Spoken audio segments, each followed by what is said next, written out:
Good morning. Good morning. Welcome to the morning show with Angel and Tina. How you guys doing today? Good morning. Good morning. Good morning. How you doing, Tina? I am doing. I'm doing okay. She's doing okay. She's been up. I have been up since 1:30. I have not slept like in a couple of days. Like I went. So I had my roommate. I said I need an Ambien, and she's like, "Oh, I have one." And I was like, "Oh," and I was like, "Oh, I can get 8 hours of sleep finally." 3 hours. I was up at 1:30. Could not go back to sleep for the life of me. So thank you guys for those of you who are sending me all these little do this, because I did every single little ritual that you guys all sent me. So were you on social media last night asking for help? Asking at 1:30 for advice from the social media crowd?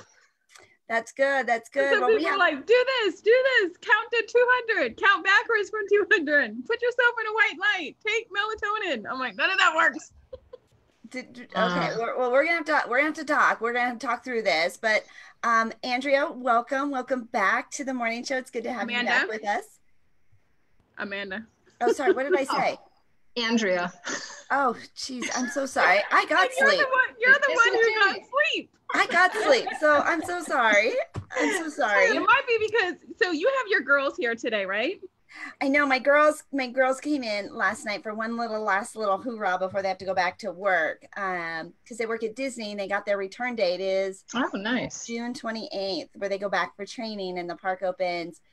Yeah, the week of July 11th. They go back, but we'll get to there. Didi, welcome. Thank you. I'm so excited that you joined us, Didi. Thank you. I did it just for you girls because it's very early for me in LA. It is very early. It's 7 o'clock. So are you a morning person? I am not. You know what? I used to be before the quarantine when I had to get up and do the lunch boxes for the children. But they are officially on summer break, so they're on your break. They're not ever going back. But, I purposely put them to sleep very late last night, and they just wanted to stay up and play. I'm like, okay, fine, because my husband's at work right now, and I'm home alone with all 4 of them. So there's a chance. You're like, you're going to sleep and you're sleeping in. Do not come in here. That's right. Right before I came on, they woke up, and I'm like, no, go back to sleep. Wow. Now, how old are they morning people?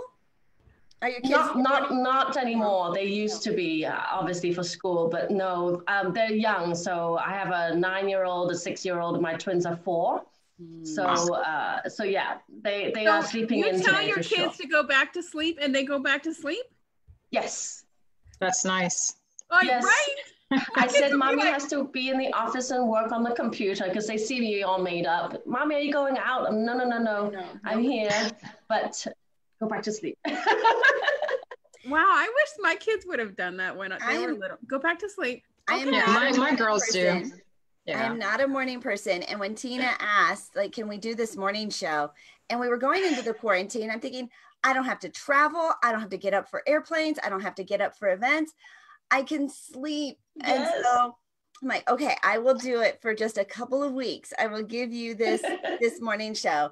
And we're now into week 11. This is our 53rd episode of the morning show. Wow. And I texted her last night and said, all right, if we're going to keep this going, can we push it an hour later? Can I get a little, because I'm getting up right at 6 in the morning, 6:30. And they're long days. They just turn into these long days. Well, because everything is virtual. So of course you're like, yeah, I'll do that. I'll do that too. I'll do that too. And you're like, oh, I said yes. I'm not going to be done until 8:30 tonight. And I'm starting at 7. It's so easy. And it's so easy to not take care of yourself because you think you're home and everything is on Zoom and, the self-care goes out the window. Yeah. So, yeah. Do you guys, have you guys been working out? Are you doing exercise? What are you doing? Yeah, I have a Peloton bike at home, so it keeps me active. So I get on, workout, I do the spin classes, I practice yoga, being a yoga teacher and core work. So I'm like, if I'm going to be in this pandemic, I might as well come out of it in like the best shape of my life. Oh, you're one of those, right? That Yeah. they said you're either going to come out like really rocking it, right? I'm going to rock it. With the abs. Or I'm going to rock it. Yeah. I've been inconsistent, I have to confess. I've had days when I went 5 days working out really hard, and then boom, and then suddenly I just don't, and then I jump back on. So recently, in the last week, I bought the Fight Camp. I don't know if you've seen it on Facebook, but I'm a big kickboxer. So it's basically a beautifully done white bag. And so I have it. I wish you could see it. I'm going to show you later on, like if I could take a picture or something. But it's in my office on my left. Like I've been doing a lot of kickboxing, which has really been fun. It's like a competition as well. So it's the boxing bag. Yes, the boxing bag. I put my gloves, and they have trackers in the gloves. Oh. And so when you punch, they log it. It's really awesome. Cool. It's awesome. The technology is amazing. Yeah. And then to my right is actually my treadmill. So my office is beautifully set up as a kind of gym office. You'll see it. I like that. Yeah, I've been trying to do the treadmill every morning when I'm sleeping, when I'm not, when I'm not, lacking sleep, after 3 hours. But I've been trying to do the treadmill because it's so hard. I'll be, I can go outside, but the last couple of days, like the last 5 days, it's been like pouring down rain outside. Yeah. Oh, a lot of rain here. Yeah. And Amanda, I used to be a yoga teacher too, so I'm into my yoga. Yes, I've been trying to do my Ashtanga a little bit. Okay. So, yeah. Perfect. As I said, I've been mixing it all up because I love variety. Yes. But just need to be more consistent. And nutrition is just hard with all 4 children here. I'm constantly cooking and I'm just munching. So yeah, I have definitely gained my COVID-15, they call it. Right. But I know also when I put my mind to something, I can achieve it. So when I know I need to lose the 15, I will get back on the horse whenever. And Angel has a Peloton too, and she just hit 500 miles, 5,000 miles. No. Chill out. Slow down. Like, no. Too many zeros. Too many zeros. I'll be 50 in about a month, and my goal is to hit 500 miles on my Peloton by the time my birthday is here. So I've been logging about 100 miles a month on the Peloton, doing the spin classes, and I'm right on track to hit my 500th mile. That's right fantastic. On around my 50th. That is amazing. Birthday. What a great fantastic goal. So Angel, who's your favorite spin teacher? Allie Love. Allie Love, yeah. I love Allie. I love Allie. Yeah, she's adorable. Oh my gosh, she's adorable. She's adorable, and she pushes you. She absolutely pushes you. And so I work out at the end of my day versus at the beginning, because I don't want to get up early, right? So if I don't have to, or any earlier. Tina makes her get up early. Tina makes me. I used to go to the gym and do the 5:30 a.m. classes with friends. I remember those days. But now it turns off my brain at the end of the day, because we can keep working.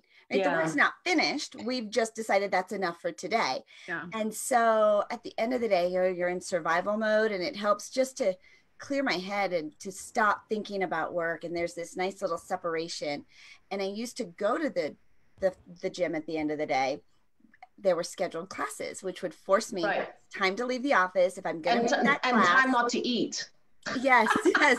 I do find when I'm not, if I'm not working, I am kind of stuffing my face. My girls asked for vegetables and healthier foods while they were here, because the last time, we were baking brownies and cookies and breads. And brownies and breads. Yes. And they're like, maybe we should do more with vegetables this time. Oh, good. Nice. Good. Nice. I'm actually on this program right now called Wild Fit. It talks about the psychology of eating, and I love psychology, and really feeling into your mood and your emotion, and how do you actually enjoy the taste of your food and being present, rather than taking away food. For the first 2 weeks, you can eat still whatever you want, but now really focusing on is your first bite really that yummy? And then if it is, fine. Second bite, not so much. And then you can actually stop because you're no longer really enjoying it. It's just for the sake of finishing it. You know, it's really cool. That is.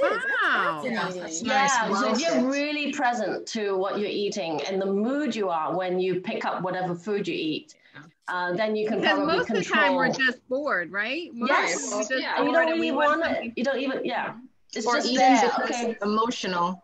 Yeah. Yes, exactly. I think I'm an emotional eater too. Yeah. Definitely. Yeah. I'll eat popcorn, while I'm watching TV at the end of the day, right? Popcorn and wine. It's that activity. It's like exactly. Mm-hmm. In front of the TV, you just want to be doing something, eating something. Yes. Yeah. And part of it is because we've checked out too when we're in front of the television, right? We're not even present. We're just sort of mindlessly sort of eating. Exactly. Yeah. Like a program. Oh, I'm going to sit and eat TV. And they say you won't even feel how full you are till like 10, 20 minutes later.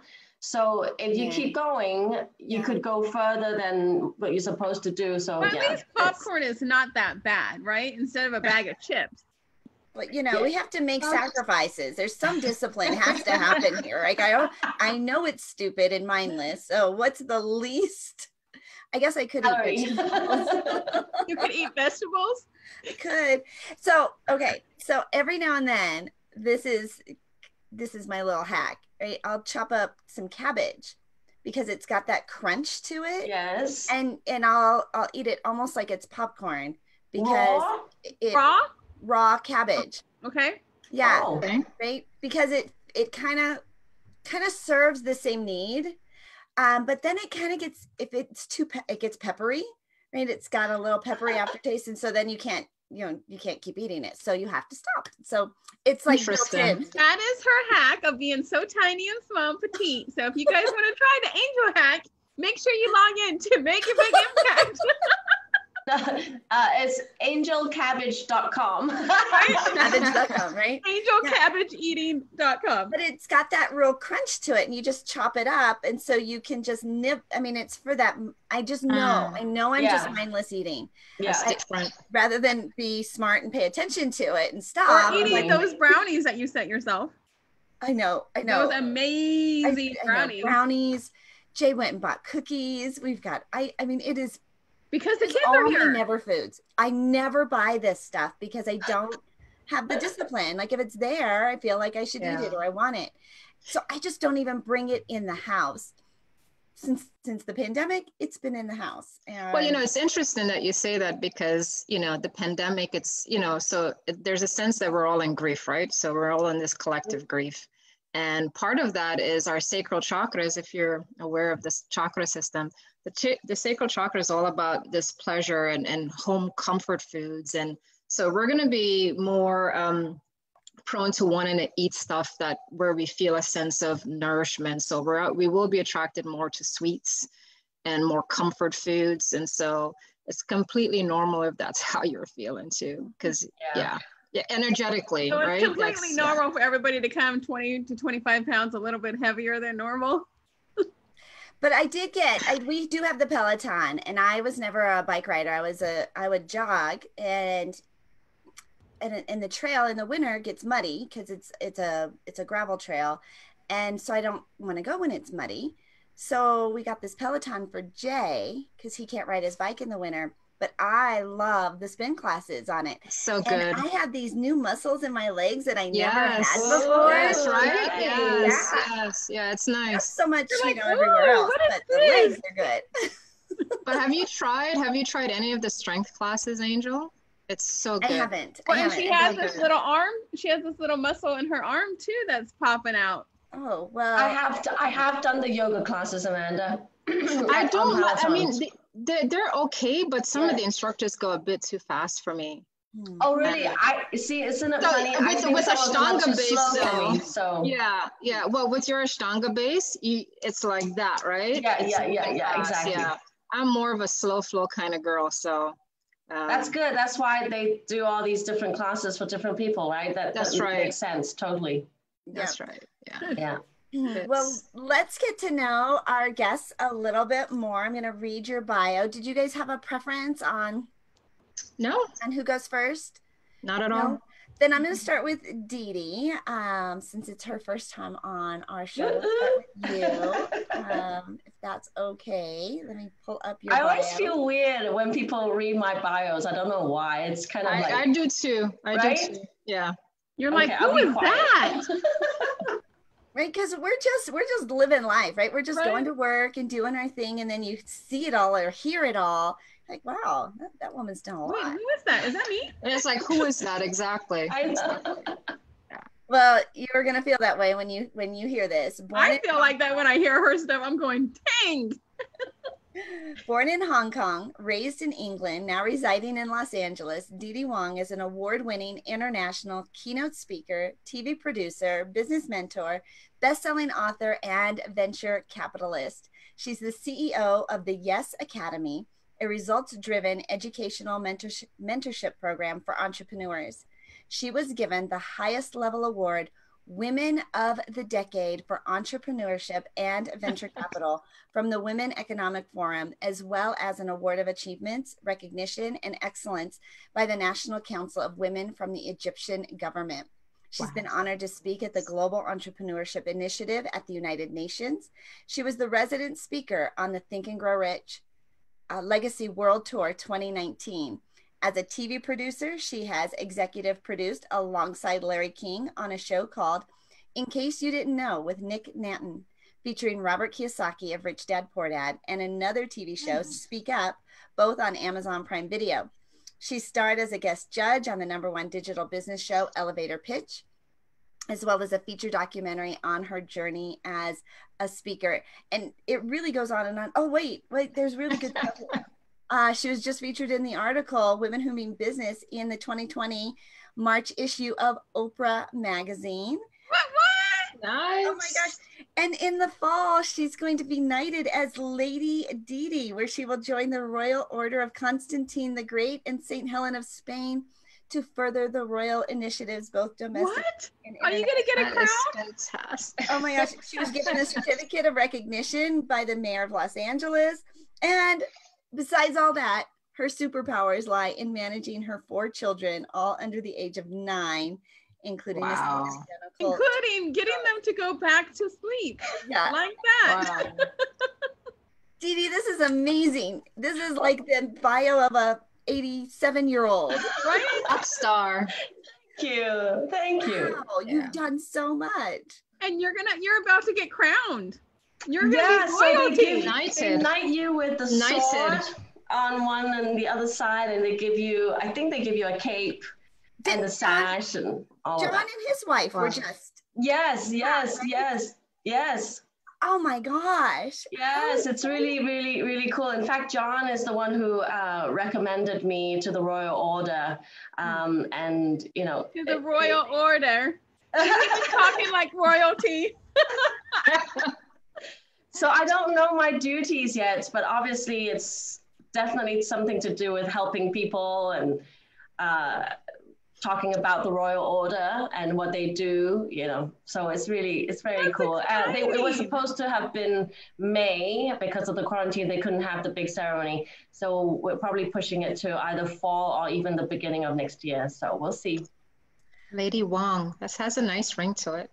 Lady Didi. I was thinking. Lady Didi. Is it Lady Didi? Yeah, I want to eventually open up a wine company that's sweet sparkling wine, because I love sweet sparkling wine.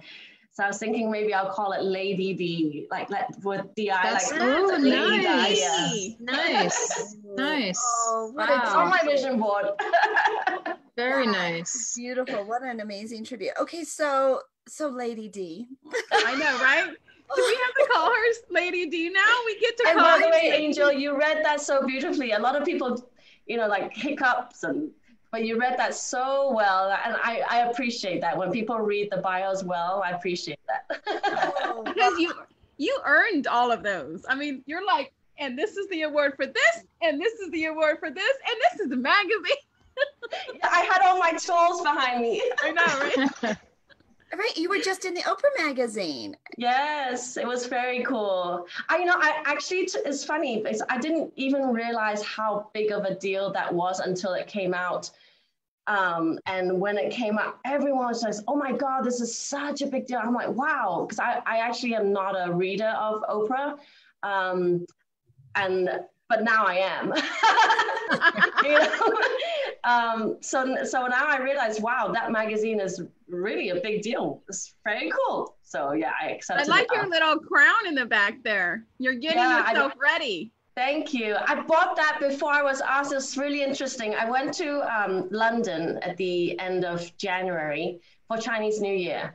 And we went I showed my children the Buckingham Palace and all of that. We went into the Queen's shop. And everything in there was just so immaculately displayed, right? And I was like, I need to buy something. And this crown spoke to me. And then when I brought it back and put it on my leg here, and then I got the call. So it was you manifested it. Yeah. Yes. We were there. I got to speak in London. It was my first international speaking. Yay. Was it at the Best You? It was. Yay. Were you there? No, I wasn't, but I know that obviously Bernardo and the Best You is huge in London. Yeah. It was huge. And how amazing would that have been to just say, hey, we were there at the same time.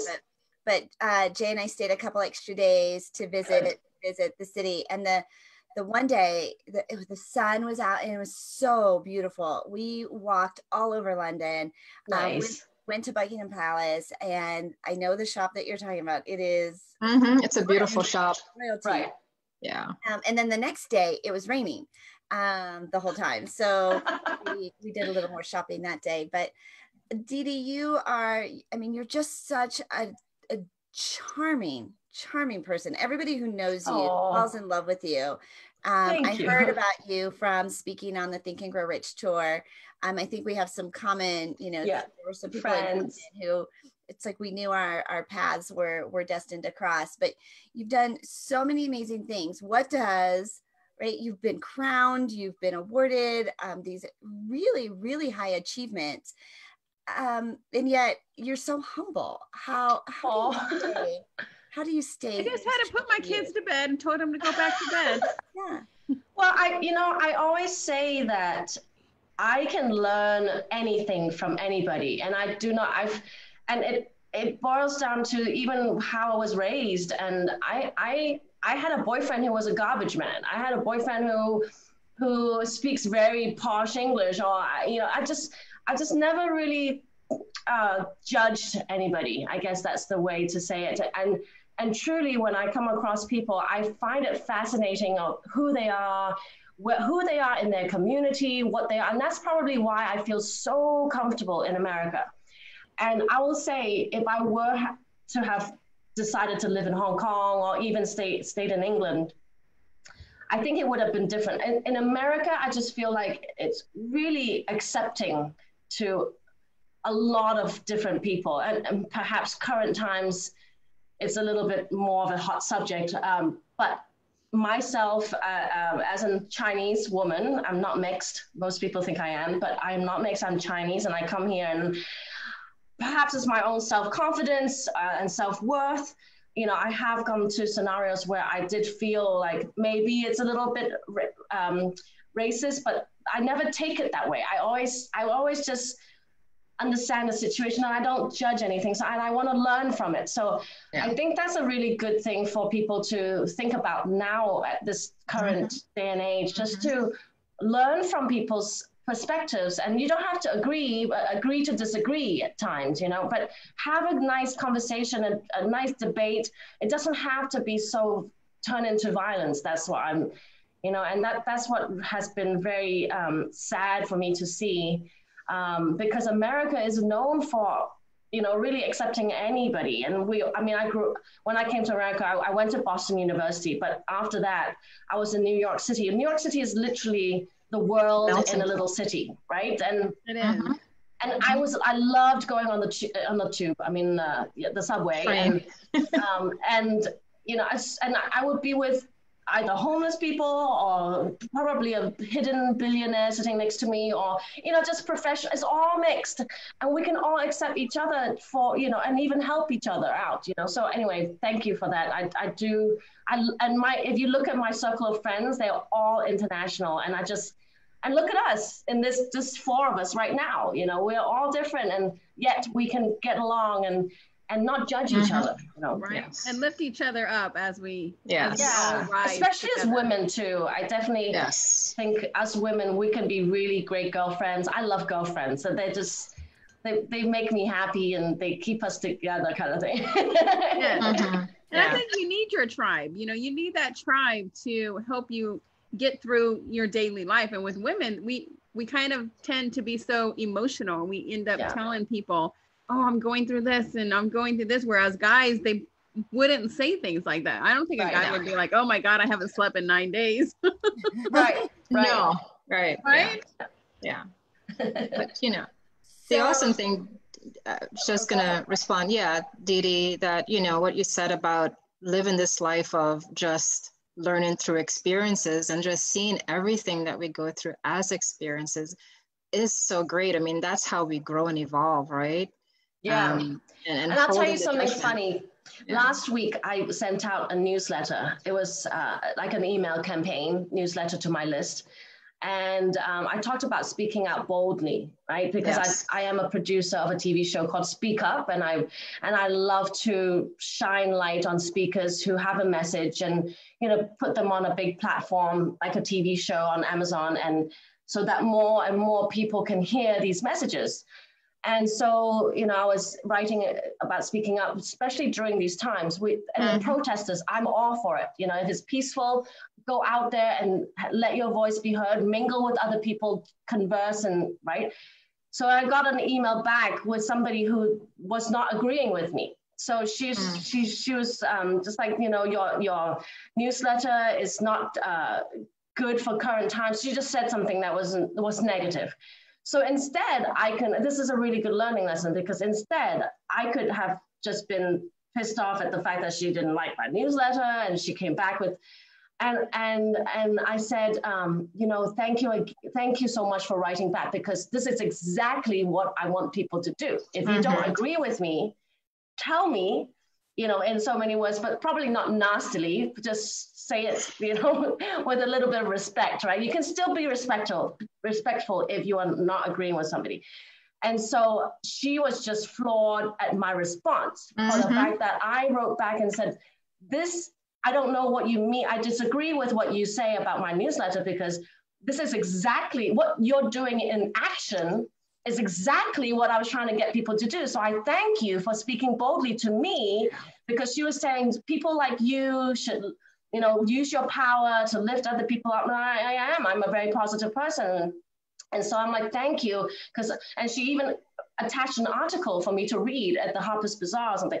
And I'm like, wow, that's obviously you're very passionate about the subject, and I really thank you and I appreciate you for doing it. But I just, you know, agree to disagree that, you know, my newsletter, and we now are like conversing and having a good, you know, that's the thing. Like, you can always, I love talking about flipping the switch. You can always turn somebody who's negative or have a different opinion than you into something that at least you can converse and respect each other. And that's what I strive to do on a daily, because, you know, as a woman who is successful at business, and people are going to come at you and say things. But the interesting thing about that is, you know, what you did was so beautiful, because she, I'm sure, was assuming that you were going to come back really hard at her, right? And start to judge her. And that's where it actually begins to disintegrate and break down. And, you know, when we actually choose to do it the other way, where we're befriending, the whole energy of it changes, right? Yes. And then you can actually, we can actually converse, even though we have differences, even though our opinions are different, but we don't have to judge. There's no resistance there necessarily.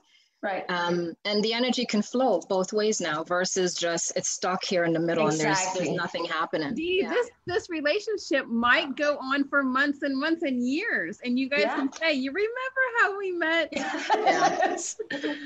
Yeah. What a great story that will be. They're called angels in disguise. Right? Yes, teachers, yes.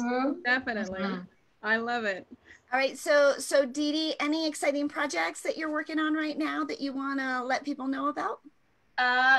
With live events on a hold, I've just been really putting my energy into virtual and events. I've been asked so many times to do a podcast, but I'm not quite ready yet. And that's another learning lesson. I mean, people ask me all the time, do your own TV show, do your own podcast, and do this because you got the personality, you got the content, blah, blah, blah. But you got to listen to your own intuition. And I'm not ready yet. I don't know why. I'm not questioning it. I just know I'm not ready yet. But I'm producing a lot. I have a few, the Speak Up, which is I'm putting all my energy into. So if you know any speakers who would want to be on the TV show, I am putting energy. We're starting filming in July. And I am executive producing a lot on, I have 2 shows right now that's going into the networks to try to sell. Wow. So that's really, really cool. It's actually in a true crime type of industry. I'm slowly leaning towards trying new things. As I told you, I like variety. And actually, I am heading up a new company called Genius Luxury, and I'm not even sure if that's going to be the name. It's a concierge travel business that's under the Genius Institute, which is a company that I do venture capital. I love, raising money and coming in together. So I just invested some money in that big company that has Warren Buffett and Deepak Chopra and Jay Shetty as clients. So it's very exciting. Yeah, I can't tell you too much because we're not quite there yet, but it's definitely going to grow me as an entrepreneur tenfold, because I really want to learn to scale and exit. That's what being a business mentor. I know how to build companies, but I really now build it to a certain point. But now I really want to build it to like the $1 billion mark and exit. So that's where I'm leaning towards right now. Oh my gosh. So the TV show that you're looking for folks on, tell me about that. So it's called Speak Up. You can look it up on Amazon Prime, and we are casting for season 2. It's, we want a mixture of people. We're not typecasting. We're not trying just to be corporate or just to be personal development industry. We had so many different types of people in season 1. Anywhere from a mother to somebody who worked for the White House, the Reagan administration. And then there was somebody who talked about becoming a preacher after having been in prison. So there's a lot of different people. So yeah, we really love variety. I love it. Yeah. Each one of them have their own episode, which is really, really cool. Nice. Yeah. Yeah. Okay. Well, we know a few speakers. We do. How do you want people to connect with you, Didi? Just email me, Didi@DidiWong.com. And if you want social media, it's all just Didi Wong, consistent across all platforms. We're going to have to change that to Lady Didi. That's right. Yeah. I mean, once you go royalty, you got to always wear your crown, and you have to, my tiara. Your tiara and your cape, and have your little handbag. Have a ball. You might have to hire a security guard. I'm so excited. Wow. I'm so excited. Thank you. Angel, we know some royalty, Angel. We have had royalty on our show. Oh. We're growing. Well, we have made it. You've arrived, right? You've arrived. Well, let's get to know our next guest. There you are. Let's get to know Amanda just a little bit better. She's a transformational spiritual healer. She's a spiritual director, receiving her certification from Charlotte Spirituality Center, an ordained minister, a death and dying transition guide, a grief facilitator, a shaman, a licensed therapeutic massage therapist, a yoga teacher, and a writer. She approaches life from a constant practice of self-inquiry, contemplative prayer, and reflection. Her experience, knowledge, and wisdom makes her a compassionate healer, as she's able to approach each individual client from a sacred place of guiding them to developing and creating the best and highest relationship with themselves. The teachings of Judas, so sorry. The teachings of Judas. I know. I'm like. There's teachings there, by the way. There's absolutely teachings there as well. Yeah, right? So she has it's beautiful. Now I feel like I flustered and messed it up. No. But she's all influenced a deep sense of wonder and gratitude for all of life's offerings, experiences, and journeys. Her first 2 books, Finding Stillness, a 52-week contemplative journal, and The Wisdom of Grief, will both be published in the next coming months. Amanda, thank you so much for being with us. Yeah, thank you so much, Angel. Namaste to you. Look, I love that cup. It's awesome. How did I mess up saying Jesus, right? Like I don't even know. Well, it's all right. I mean, I did it again. It had Jesus and Buddha right next to each other, and I think Jabuddha. There you go. We just merged them into one being, right? And really, it's all one being if we're really talking about it all, right? It's just all one being. So you're my type of people, Amanda, just to let you know. I love people Thank you, Didi. And once again, we are matchmakers, Angel. Yes. So we bring two seemingly random people who haven't met before, and there's typically some type of matchmaking that happens during the show. Yay! Right? Yeah, no coincidences at all. No. You've been pretty busy yourself, darling. This is your second time on the show. Every time you come on, you've got something brand new that you're launching and releasing. Yeah, and this time, really something that's near and dear to my heart is talking about the whole death, dying, and grief, because we're just in the middle of this, right? Yeah. And we're not really having a whole lot of conversation about it. And when you look at what's happening, the thousands of people that are dying, and you read these stories about how bodies are being stored in ice trucks, and there's no ceremony, there's no sacredness around the ritual of death for these people who have passed on. And that creates a lot of ache even within my heart, and for the families that can't have like a funeral to say goodbye, right? So there's so much going on in that realm that I just wanted to come and bring more awareness on, how we can approach death and dying from a sacred place, and even for ourselves, because I think the pandemic is showing us that all we really have is right now, this present moment, right? And how do we wrap ourselves in that present moment? And so I think the energy even is, normally we plan way out there in the future. And this energy of 2020, which is going to continue, it's really asking us to come in, to be here now, and really live from this place of now. And it's exciting and also scary, because it also means that there's a lot of letting go that we have to do, this sense of control, that I want to be in charge of everything, but COVID-19 is also teaching us that we're not in charge of everything. And the bigger piece is we don't plan, I lost my husband almost 3 years ago, and it was sudden and very unexpected. And there was nothing to prepare me for that. And even though I had been doing a little bit of this death and dying work and trying to educate people on death, it completely threw me for a loop. And so I said, I need to do something about that, to help people, to create some tools to assist them, to create something to help them not to be in that position that I'm in. Because I didn't know what he wanted. Like, if he died, what would he wanted for his funeral, what music, what anything, right? And so we get married. So we have all of these major life transitions that we go through. We get married, we have a wedding planner. We don't have a death planner. And we all know we're going to die, right? And I say that, and it sounds jokingly, but it's not. It's taken opportunity to really sit with ourselves and with our families and say, hey, let's talk about when I die. Let's have this conversation. It's a difficult conversation. Nobody wants to talk about it because it's a massive elephant in the room.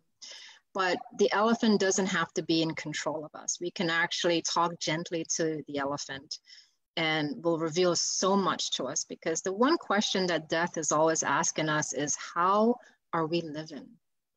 And so we can pause and take stock to really reflect and look at, how am I living my life? Who am I becoming? Who do I want to be? How am I treating other people? How am I treating myself? Yeah. So one of the things I created was an end of life planner, which is like a wedding planner, but it's just a death planner. And it has all of these little pieces in there for you to put, I want this music. I want to be cremated, not cremated. Where do I want my ashes or my body interred?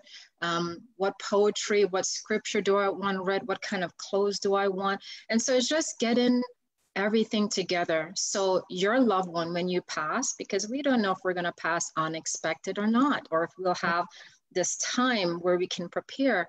But at least if we have everything in one place for our family, we can lessen their grief. Which is all about, it's about not creating extra layers of trauma and grief for them to go through after you've passed.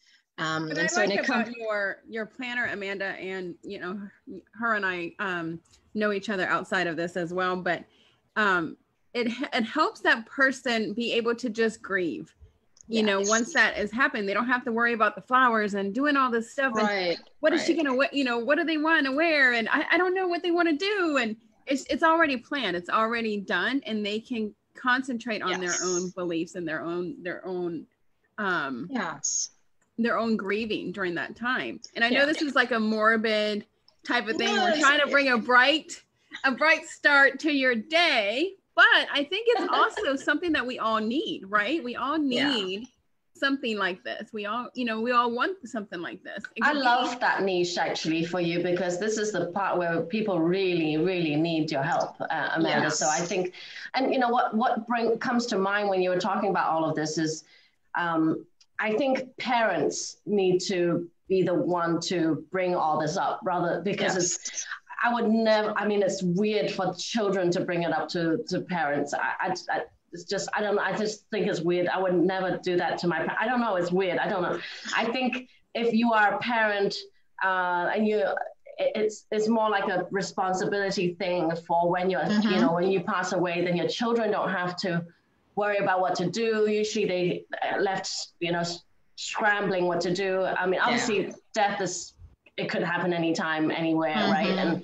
But I think if you do, I mean, I definitely have done a trust and make sure that all my children know, even at this young age, what's going on paper is all done. And I wish that for my parents too, but it's just weird bringing it up, especially to Chinese parents, right? But at the same time, I just hope my siblings, I've seen so many families broken up by death, right? And the siblings don't talk anymore. And so what you're doing is really, I want that. No, mom said I can have that. No, and it just starts that friction. Mom didn't That's what I'm saying. This is really important for parents. Like to really.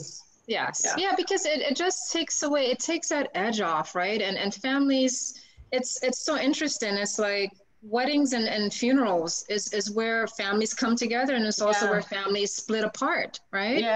And part of that is not knowing, you know, it's like some part of people come out during those times. And part of it is the trauma of the death itself, right? And people don't realize that they're acting actually from a very traumatic place. But if you have something like this, and even if you want, go get it notarized. So you are respecting the final wishes of whether it's your spouse or your parent, and there's no argument because it's there and it's written out for everyone to see. Right. And so does this kind of include, I mean, I think it sounds like it's more than just planning my funeral. It's talk about some of the trusts and the wills and the estate planning. How like what other elements besides just that of, you know, the funeral? I mean, so yes, and so all the information is there for you to put down. Do you have a will? Do you have a trust? What are those contact information as well? Because a big part of it is finding where to go to for this stuff, right? And especially if you have a person in the family who didn't share that information, you know, is there insurance? And where can I find that? Where's the number for that? What is your phone ID password? Absolutely. You know, and that's in there as well. Amanda has told me that, you know, she still has her husband's phone that she can't get into because she doesn't know the password. Yeah. So people don't think about those little things, right? It's like, what is your passcode, right? I've had some different. We do our financial summit every month where we kind of just get together and just kind of review a lot of things. But we've had these conversations. Where are the accounts, right? Yes. You know, what's the password to this account? And and even for his computer, for his phone, for both of us. Yeah, these are important conversations. So is the planner available? Is it coming? Is it out? The planner is available on the website. And so, you know, you can go on the website, holybadassliving.com and purchase it. But it also comes with a journal. And so the journal is important because it helps you to actually get deeper in your own awareness and feelings about death itself. And so it's more, you know, this is more than just, oh, okay, I'm going to do this end of life planning.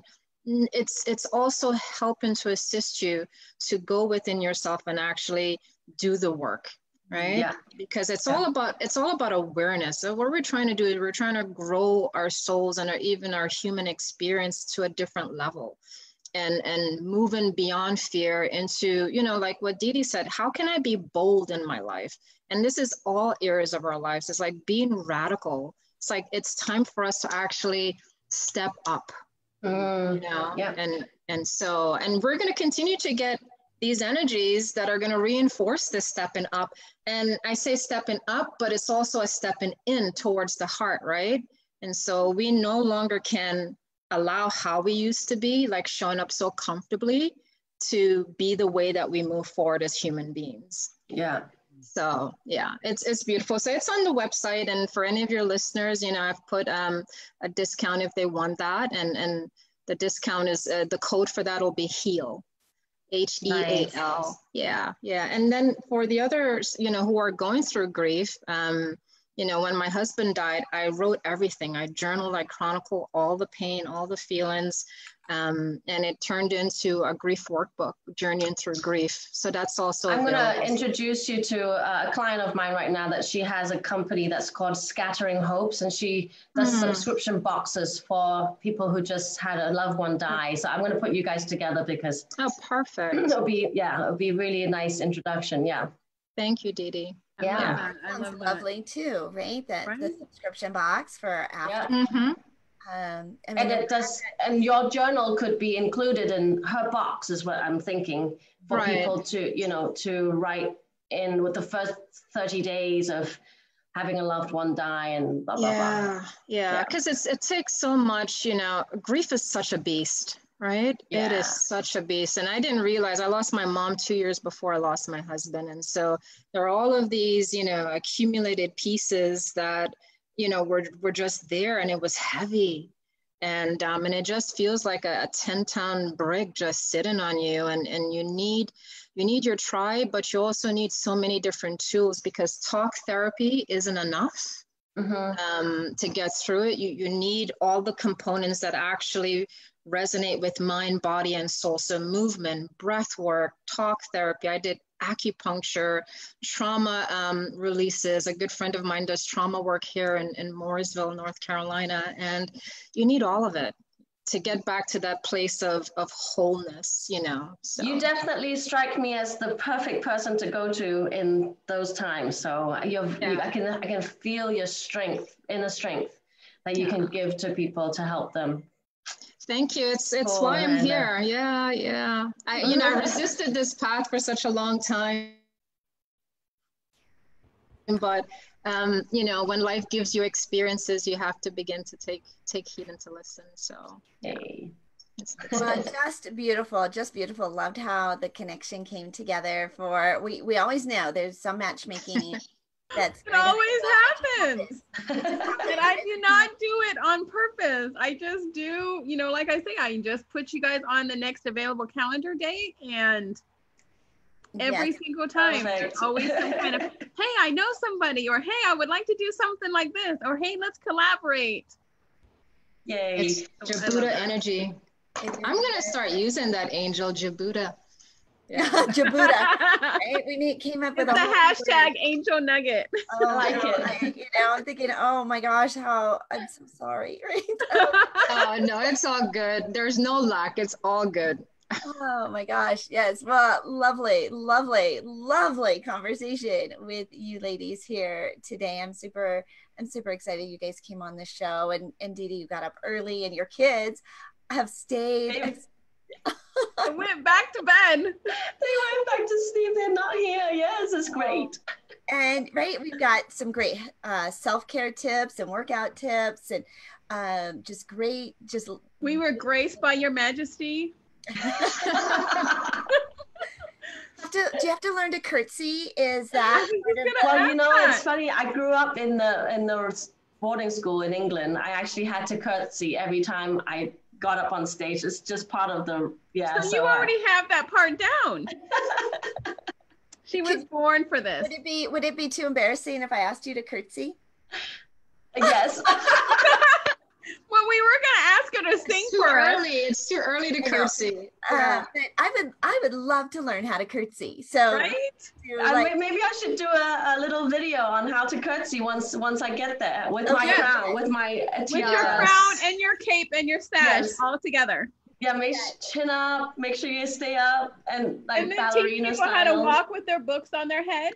I know it is a skill. It is a skill. Like, you're not just gonna walk in there and go, okay, I figured this out. It's true. You gotta have your balance right, and make sure your heels. You gotta walk with grace in your heels.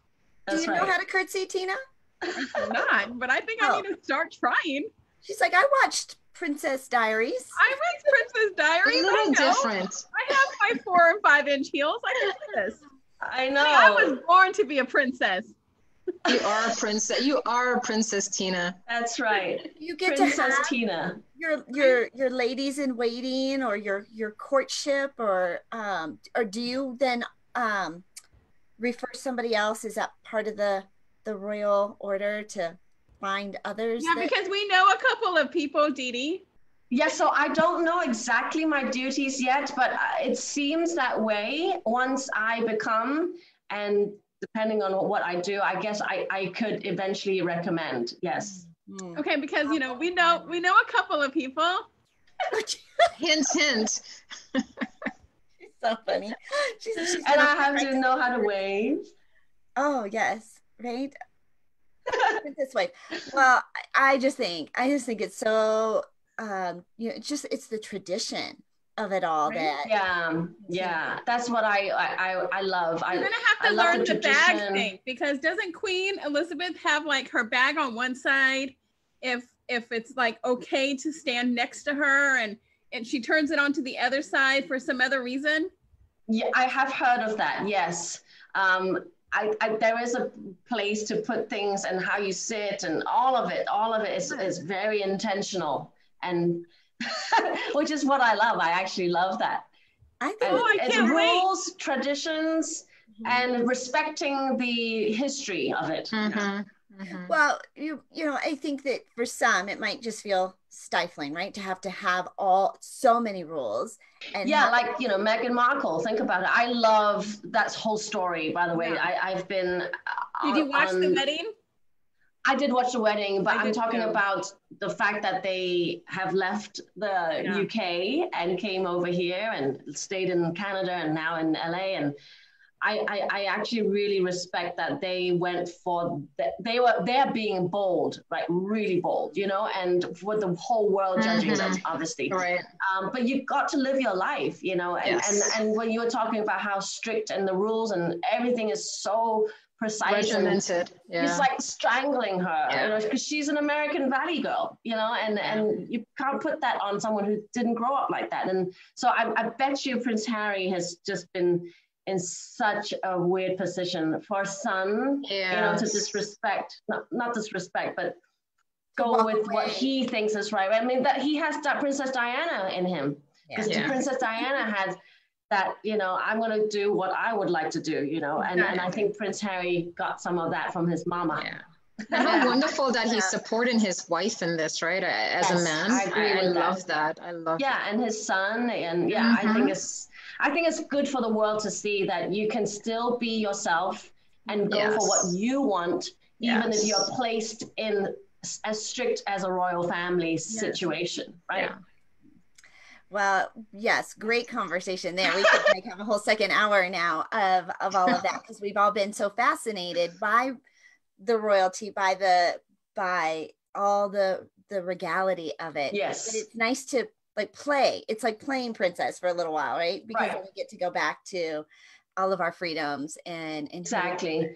Ultimately, it's the freedom that people, I mean, it sounds glamorous, just like, you know, in the movies or you're a movie star, it all sounds very glamorous, but it's not. You sit in the trailer waiting to go out on set and you read your lines and then you come back and, you know, yeah, people kowtow to you and from the movie star herself.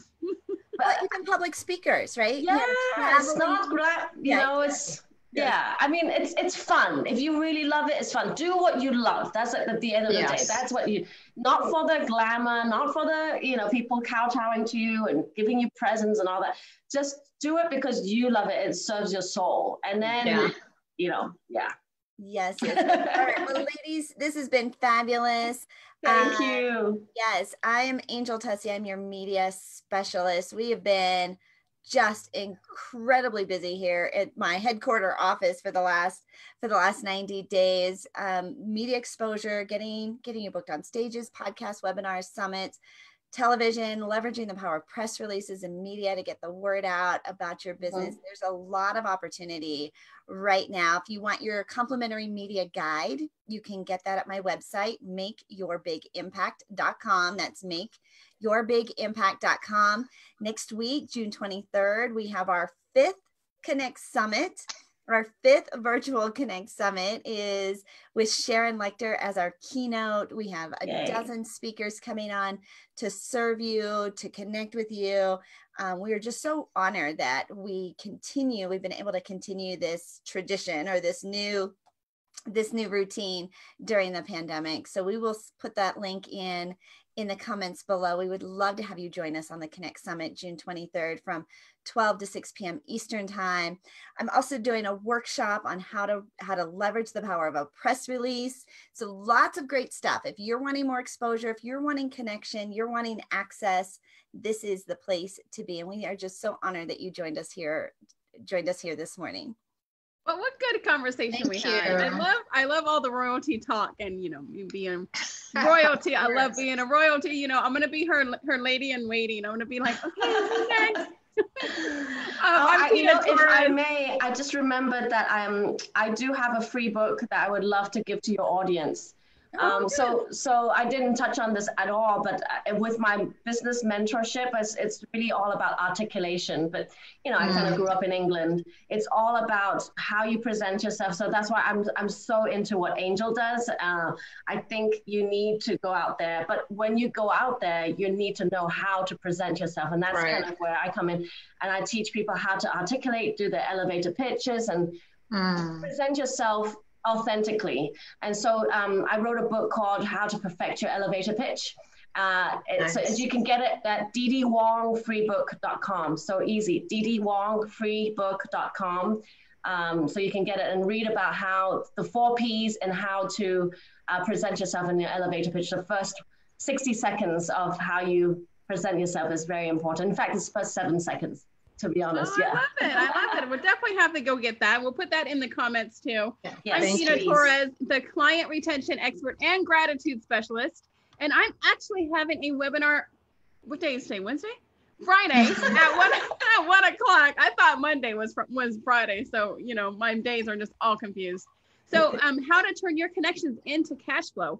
I teach you how to create lifetime clients, turn those clients into raving fans and referral partners, and then increase your cash flow all at the same time. So you can jump on my webinar on Friday, turning your connections into cash flow. You can also text me at 26786, text the word connection, and you can get your free ticket to my workshop on Friday. Text the word connection, 26786, and we will see you guys tomorrow at 10 a.m. Eastern.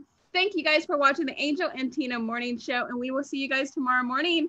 Bye, guys. It's been fun. Thank you, girls. Thank you. Nice to meet you. Bye. Thank you, Amanda.